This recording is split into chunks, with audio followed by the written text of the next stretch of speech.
দিল কৈ শাস্তি ভুগিব লগা হৈছে। জয় সিংহ, তুমি মহাভুল কৰিলা। দহৰাজ ঘনীকে বন্দী কৰি কোন কোন ক'ত আছা মোক মুক্তি দিয়া।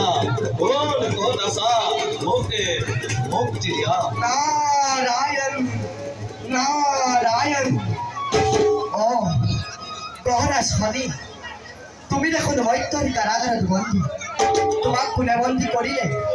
আহক আহক দেৱৰেখি, মোকে মুক্তি কৰি দিয়ক দেৱৰেখি। সি সি বন্দী কলা, তোমাক মই মুক্ত কৰি দিওঁ।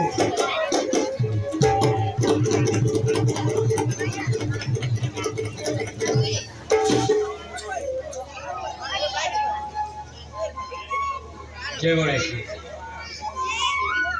মই বিজয় সিংহৰ ওপৰতে ভীষণভাৱে প্ৰতিশোধ ল'ম। নারায়ণ তাক মই কদাপিতো নেৰো দেৱৰেখি। ৰত্ন ৰাজ্য মই ধ্বংস কৰিহে দেৱৰেখি। উত্তম উত্তম মহারাজন, এবে মই বিদাহে মাগিলো। ভাল দেৱৰেখি। নারায়ণ নারায়ণ।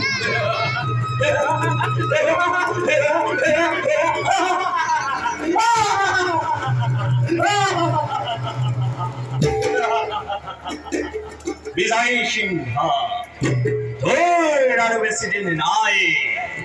এই গহৰাজে হৰিয়ে তোৰ ওপৰতে ভীষণভাৱে প্ৰতিশোধ ল'ব।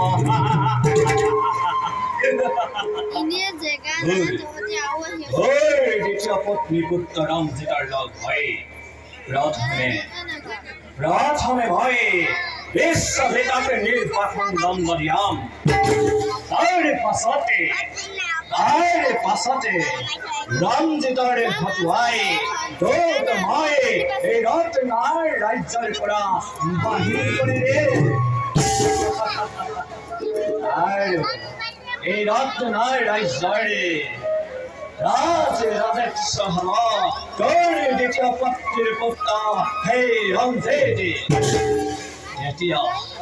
তেতিয়াহে বুজিবি তই এই গহৰাজে ঘনীকে অপমান কৰা কিমান ভয়ংকৰ হ'ব পাৰে।